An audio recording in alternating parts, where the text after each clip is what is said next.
Bonjour à toutes et à tous et bienvenue dans cette nouvelle saison de Carnet de vol. Pour ce premier numéro de rentrée, nous avons décidé de prolonger un petit peu l'été, les pieds dans l'eau, ici au bord de la Méditerranée. Mais vous le savez, le grand bleu qui nous intéresse en priorité dans Carnet de vol, c'est celui situé juste au-dessus de nos têtes.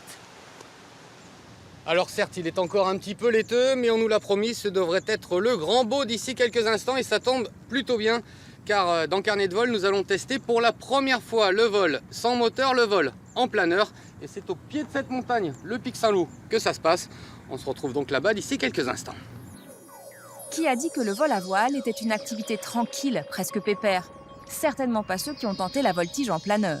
Nous serons à bord dans un instant pour une séance renversante. Il est champion du monde de Grand Prix en planeur et pourtant il n'a que 21 ans.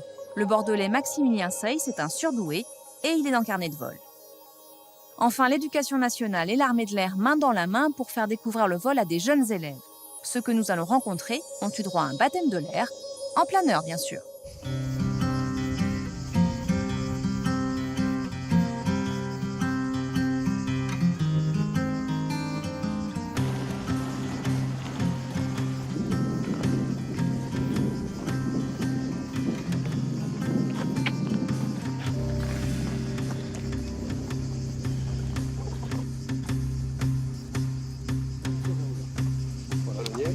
Ouais.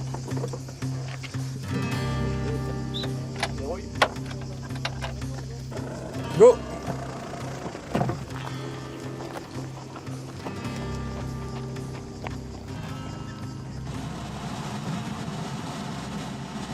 On a déjà quitté la piste que lui pas encore.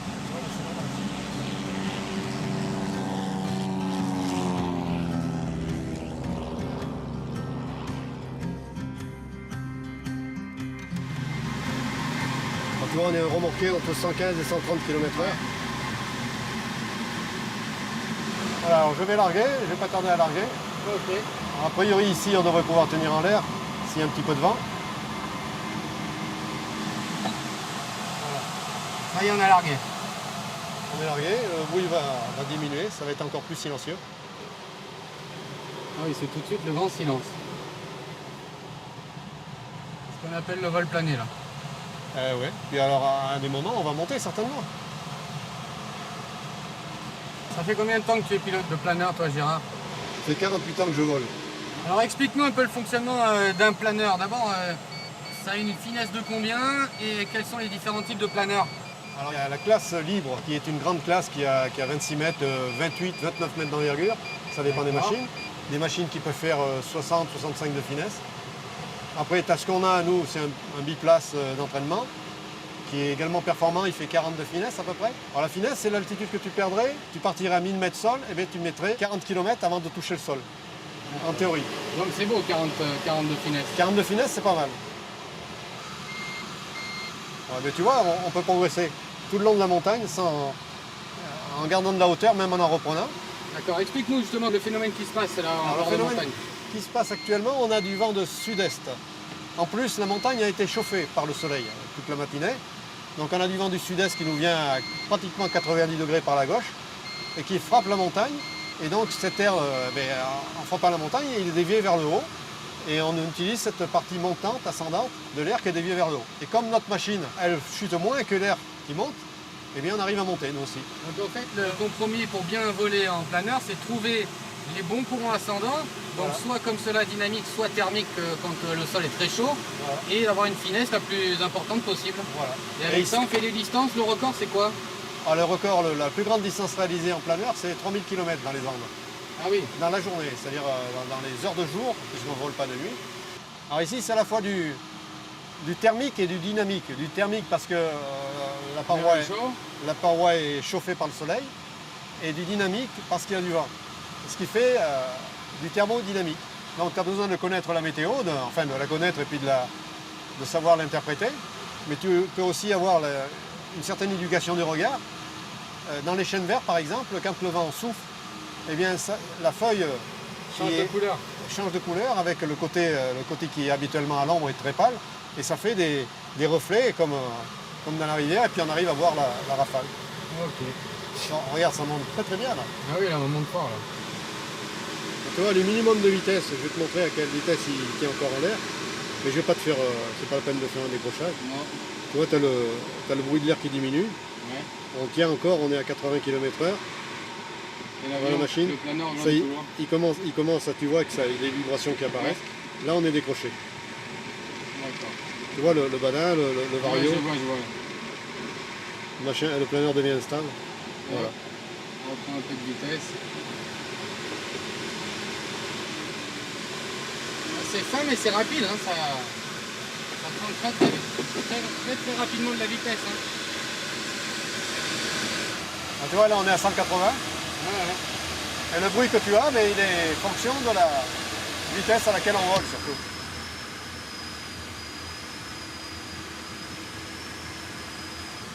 L'atterrissage, faut pas se rater quand même. Hein. Non, mais là, on ne pose pas, on va faire un passage. Oui, je sais bien, mais c'est quand même un exercice qu'il doit falloir maîtriser avant d'être lâché quand même, non? Non, l'atterrissage, après, il n'y a pas de souci. Hein. Sans moteur. Gégé, tu nous donnes ta position, tu fais le passage sur la 30 ou sur la 12? En 12, on arrive à la colline de virage.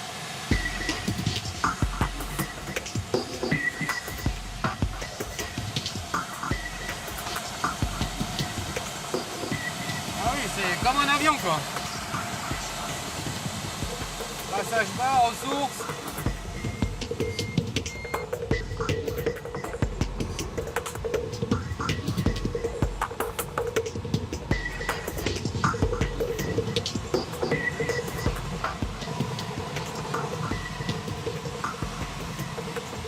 Toi, tu as été champion du monde de planeur. Oui, en 97. À Champion Saint-Thomas. du monde de quelle catégorie? J'ai volé en classe libre. Eh bien, Gérard, je propose maintenant aux téléspectateurs de Carnet de Vol de découvrir un autre champion du monde qui est plus jeune que toi. Désolé, il n'a que 22 ans. Il s'appelle Maximilien Seis et il vient de décrocher son titre en Italie. Carnet de Vol l'a rencontré pour vous. I believe I can fly. I believe I can touch the sky. I think Voler. about it every night. Voler comme un oiseau et traverser l'azur et ses brumes cotonneuses, c'est le grand plaisir de Maximilien. À 22 ans, Maximilien Seis est champion du monde de vol à voile. La passion de l'air, il l'a depuis toujours, mais c'est vers 14 ans que le jeune Max venait ici, à l'aérodrome de Socats avec ses parents, se promener et parfois voir décoller les avions et les planeurs. Un petit peu par hasard, on a découvert le planeur ici, on est venu voir de ce côté-ci, j'ai pu faire un baptême et puis j'ai de suite adoré. Et puis après quelques négociations avec mes parents, j'ai réussi à les convaincre de me laisser m'inscrire ici puis commencer le vol à voile. L'aérodrome devient alors sa deuxième maison. Pour le club de Socats, d'une centaine d'adhérents, c'est une petite fierté. D'ailleurs, c'est Anne qui lui a donné son premier cours. On a vu arriver un jeune avec de grands yeux bleus, souriant, passionné déjà, qui avait vraiment l'air d'être tout à fait intéressé par le vol à voile. Et on s'est dit, bon là, je crois qu'on a un jeune motivé. Puis ça s'est confirmé, j'ai eu l'occasion de voler avec lui. Et comme j'ai dit à sa maman un jour, il va être très bon. Le vol à voile, c'est un peu le b.a.-ba de l'aéronautique. Une discipline simple et à la fois compliquée qui consiste la plupart du temps à apprivoiser les cumulus pour profiter de leur aspiration. Quand on a comme aujourd'hui des cumulus, on peut anticiper parce que les ascendances sont souvent sous les cumulus. Et donc il y a ce jeu stratégique d'essayer d'anticiper, de savoir où sera l'ascendance, par où il vaut mieux passer, quel détour il vaut mieux faire. C'est ce côté-là qui est super sympa. C'est la façon qui est la plus simple, la plus naturelle et donc, à mes yeux, la plus belle de voler parce que on vole vraiment comme les oiseaux. C'est-à-dire que, comme les oiseaux, on profite des ascendances, etc. On croise souvent des oiseaux avec nous en vol. Et moi, c'est surtout la simplicité qui est fantastique, je trouve. Breveté à 15 ans, c'est tout naturellement que Maximilien s'est lancé dans la compétition pour progresser et découvrir aussi de nouvelles sensations. Et décrocher en septembre dernier le titre de champion du monde. En championnat, on est souvent une vingtaine de planeurs, parfois en plus dans un univers montagneux, donc il y a énormément de contraintes à prendre en compte. Il faut tout le temps surveiller les autres planeurs, leur trajectoire, et essayer d'anticiper un peu ce qu'ils vont faire, tout en évoluant près du relief. Donc c'est quelque chose qui amène pas mal de stress, mais aussi énormément de satisfaction quand ça se passe bien, et puis surtout des sensations et une vue fantastique, quoi. Aujourd'hui, Maximilien a commencé une carrière de pilote de jet pour une société basée à Mérignac. S'il arrête momentanément la compétition, le vol à voile reste à 200% son loisir, son évasion, tant qu'il y aura de l'air et des nuages.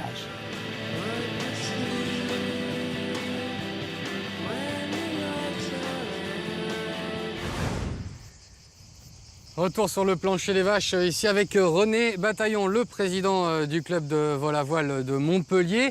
Alors on est juste devant le pic Saint-Loup et la montagne de l'Ortus. Magnifique paysage hérolté qui servent d'écrin à votre club depuis combien de temps? Alors le club ici a été créé en 1955. Au départ, c'était une section de l'aéroclub de l'Hérault et c'est devenu autonome, indépendant à partir des années 80. Donc c'est déjà un vieux club. C'est un vieux club. Combien de pilotes, de planeurs vous avez ici? On a à peu près 180 pilotes. Ça fluctue un petit peu d'une année sur l'autre, mais en moyenne, entre 150 et 180 pilotes. Ça fait beaucoup ça, non? C'est pas mal, oui. En France, vous vous situez comment par rapport aux autres? On est un des clubs importants en France. Au classement national qui est fait tous les ans par la fédération, on est considéré comme le 4e club de France. Ah oui. Ça prend en compte à la fois les heures de vol, les brevets, les kilomètres sur la campagne. Et donc, on est 4e club de France depuis déjà 4-5 ans. Alors avant de reparler de votre club, une question quasi philosophique. Qui de l'avion ou du planeur a le premier pris les airs? Je crois que ça s'est passé à peu près dans les mêmes périodes. Le premier planeur connu, c'est l'allemand Lilienthal. Mais l'avion a commencé à se développer à peu près dans les mêmes périodes. Et après, le vol à voile s'est surtout développé en Allemagne entre les deux guerres, puis après en France, bien sûr. Comment est-ce que ça se passe si on veut découvrir le vol à voile? Il faut passer une visite médicale près d'un médecin spécialisé en aéronautique. Bon, en général, si on n'a pas de problème de santé particulier, il n'y a pas de souci. Et après, on s'inscrit au club. On a à payer à chaque fois une cotisation annuelle, une licence assurance, et après on paie les vols en fonction du temps de vol qu'on réalise, quoi. C'est moins cher que l'aviation classique? C'est beaucoup moins cher que l'avion. Disons qu'une heure de vol sur un planeur, compris, c'est un peu difficile à calculer parce qu'il y a une partie fixe qui est la partie remorquée, et après une partie mobile qui est le temps de vol du planeur. Mais une heure de vol en planeur, ça revient à peu près à 50 €, alors qu'une heure d'avion, maintenant, le moindre avion tourne autour de 120, 150 €, voire plus cher, quoi.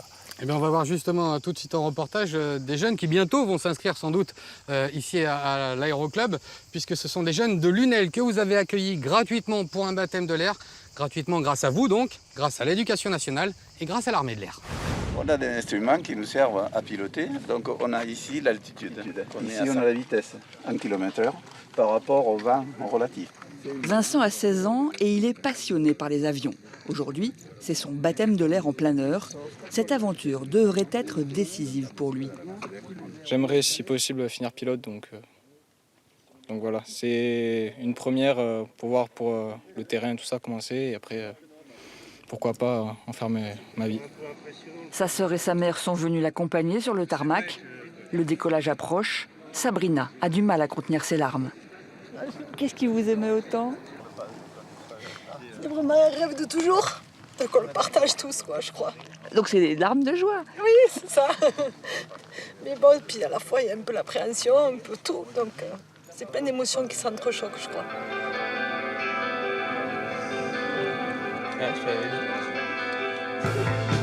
Et c'est parti.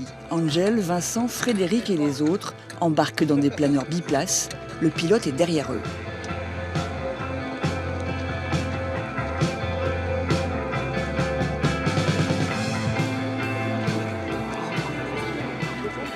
Leur planeur est d'abord tracté par un avion à moteur. Il décolle avec lui avant d'être lâché en plein ciel.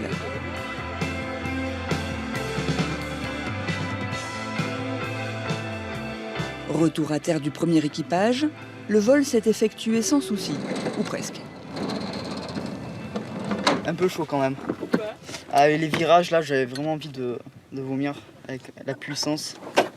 Ouais. C'est une bonne aventure à faire, mais en l'air, c'est chaud quand même.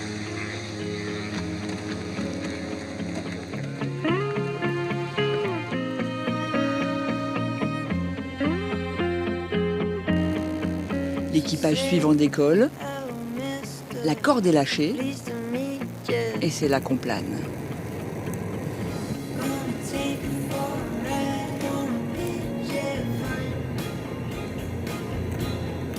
Une demi-heure de bonheur au-dessus de l'Ortus et du Pic Saint-Loup. Vincent est conquis. Sensation de liberté, quand on est en l'air, on n'a pas l'impression d'être... Enfin, c'est bizarre, c'est pas les mêmes sensations que sur Terre, quoi. Surtout en planeur. Quand il n'y a pas de moteur, qu'il n'y a rien, c'est juste planer. Quelle émotion on ressent? Ah ben moi c'est de la joie, c'est beaucoup de choses. Moi, ça faisait un moment que j'attendais ça, donc du coup je suis très content. Ça lui a permis quand même d'avoir un bon aperçu de ce que c'est. C'est fabuleux. Voilà. J'ai fait un baptême comme lui et depuis je suis là. Et j'ai maintenant 2700 heures de vol à peu près. Pendant le baptême, on a même le droit de toucher aux commandes du planeur. La plupart des élèves de l'atelier aéronautique ont vraiment aimé l'expérience.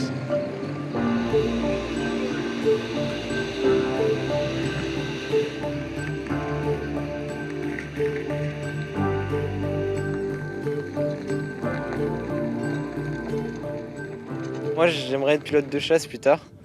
Et franchement, c'est vachement encourageant. c'est super. J'ai adoré. C'est quand même assez impressionnant pour une première fois. Les commandes sont quand même assez sensibles, on dirait pas. Hein. C'est pas comme dans les films où on voit les pilotes qui bougent la manette. C'est vraiment tout doucement, petit à petit. C'est vraiment sensible comme appareil. On espère que ça puisse créer des vocations, mais si ce n'est pas le cas, de toute façon, on leur a fait découvrir un monde qui est un monde vraiment formidable. Ces lycéens ont déjà leur BIA en poche. Ce diplôme de l'éducation nationale valide une culture générale dans le domaine aéronautique. Reste à passer la pratique pour devenir un pilote de planeur autonome, et à cet âge-là, c'est plutôt rapide. Si ces jeunes gens veulent transformer l'essai, ils pourront se former ici à prix cassé. Le centre de vol à voile du Pic Saint-Loup leur propose des tarifs spéciaux. Le club a besoin de 109, de former de futurs pilotes pour renouveler ses troupes.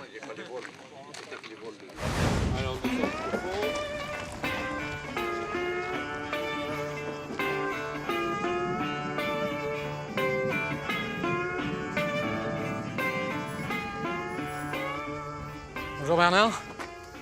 Bonjour Pierre-Jean. Alors vous préparez à faire une petite séance de voltige en planeur. On peut faire de la voltige en planeur? On peut faire de la voltige en planeur, à peu près comme un avion. C'est un peu différent en termes de pilotage, en termes de rapidité. Hein, les figures sont plus coulées, mais on peut faire pratiquement les mêmes programmes qu'un avion. C'est pas dangereux de faire de la voltige sans moteur donc? Pourquoi ça serait dangereux? Il n'y a aucune raison. Quand on est pilote d'avion, on est content d'avoir un moteur. Alors je ne sais pas comment ça se passe quand on est pilote de planeur, mais... Aucun danger. Le seul inconvénient, si je puis dire, c'est qu'un planeur n'accélère pas à l'horizontale. Et pour faire des figures de voltige, il faut avoir une certaine vitesse. Donc la vitesse, on va la chercher en allant prendre un léger piqué pour avoir environ 190 km/h. Hein, c'est la vitesse de départ des figures de base. Alors, quelle différence y a-t-il entre ce planeur spécialisé pour la voltige et un planeur lambda? Alors, ce planeur, il est certifié par construction pour faire de la voltige. C'est-à-dire qu'il va résister à des facteurs de charge, hein, c'est-à-dire des efforts qu'il va subir, qui sont supérieurs à la catégorie de planeur qui ne fait pas de voltige. D'accord, celui-là, par exemple, il peut encaisser combien? Celui-là est limité à 7 G en positif. Hein, 7 fois la valeur de ton poids, et moins 5 en G négatif. C'est dans toutes les figures où le départ se fait en vol 2. Il y a de quoi piquer un peu quand même hein, quand on est à bord. Il y a de quoi faire des figures et rester largement dans le domaine de vol de la machine sans abîmer la structure. Alors on a dit plus 7, moins 5, c'est ça? Oui, c'est ça. Et vous, généralement, quand vous faites vos figures, vous montez à combien en accélération? On ne dépasse pas plus 5G et moins 3 en négatif. D'accord, tout ça sans anti-G? Tout ça sans combinaison anti-G. Donc ça réclame effectivement une condition physique à peu près correcte. J'allais dire que la combinaison anti-G, c'était les abdominaux. Bon, vous allez nous faire une petite démonstration, mais pour une fois, hein, je vais sauter mon tour. Je vais laisser ma place à Richard, notre preneur de son, qui est volontaire pour tester la voltige en planeur. Richard, c'est à toi.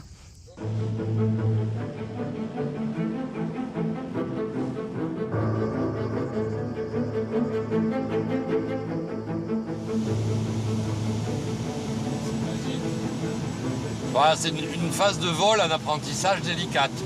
Le fait de savoir suivre l'avion. Ah oui. Et puis c'est marrant parce que la corde, elle n'est pas forcément tout le temps tendue, quoi. Bah, l'effort de traction est très faible une fois en l'air. Hein. C'est de l'ordre d'une trentaine de kilos, quoi. Hein. Quand tu vois, on vole à environ 130 km/h, on s'en rend pas compte.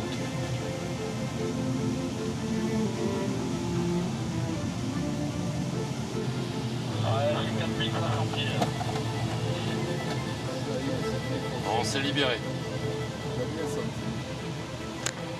Thierry Lima, on est en début de voltige. Alors on va commencer par une prise de vitesse.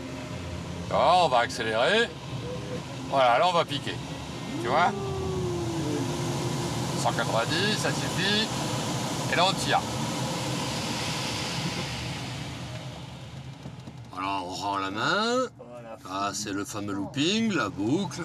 Et la boucle est bouclée. Voilà, la boucle est bouclée. Ça va, Richard? Ah, ça va très bien. On continue? Là, ça va. Ah, je te propose qu'on se mette sur le dos. Allez. On reprend un peu de vitesse. Voilà, il y en a assez. Et là, ça commence à tourner. Regarde bien devant toi. Voilà. On est sur le dos. On est pas mal, non? Qu'est-ce que t'en penses? Ouais. Sympa comme paysage. Là, on va sortir.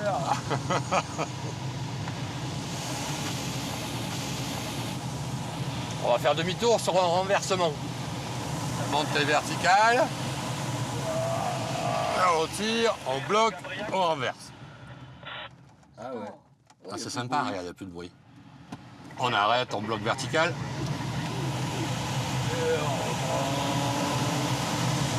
On va faire maintenant un tonneau complet. On va se mettre sur le dos, puis après on va boucler, quoi, si tu veux. Voilà, on se positionne un peu plus haut. On envoie tout le roulis. Regarde bien le pic Saint-Loup.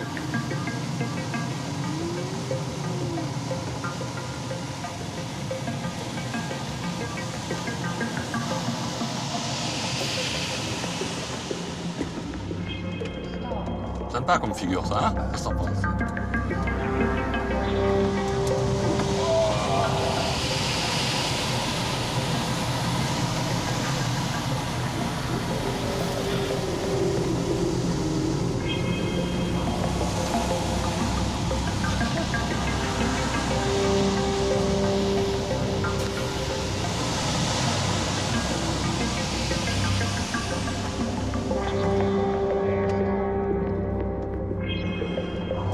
Bascule, on s'arrête vertical, on marque la verticale et on sort.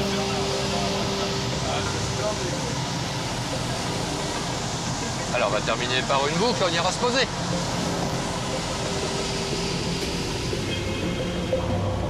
On récupère la mise en horizon, on retire. Pour arrondir un peu, mais c'est pas facile à voir ça ronde à l'intérieur. Du sol, ils vont nous critiquer, je suis sûr. Dernière.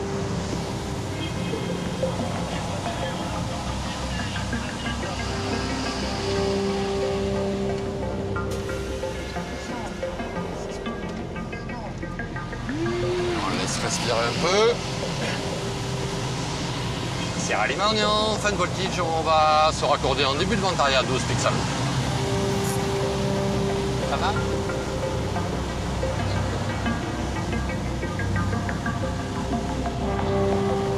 Alors pour l'atterrissage, tu écarteras un peu ton genou de la paroi, le genou gauche, ouais, voilà. Je puisse tirer les aérofreins, qui permettent, si tu veux, de détruire un peu la finesse du planeur et pour pouvoir faire des atterrissages précis. Sinon, le planeur est tellement fin, il faudrait qu'on arrive très très bas pour toucher au bon endroit, quoi, tu vois. Ah oui, d'accord. Et là, on peut détériorer complètement la finesse du planeur.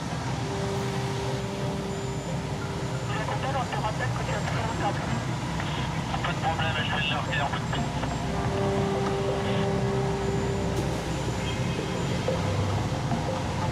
Alors, tu vois, on est légèrement en crabe parce qu'il y a un peu de vent de travers.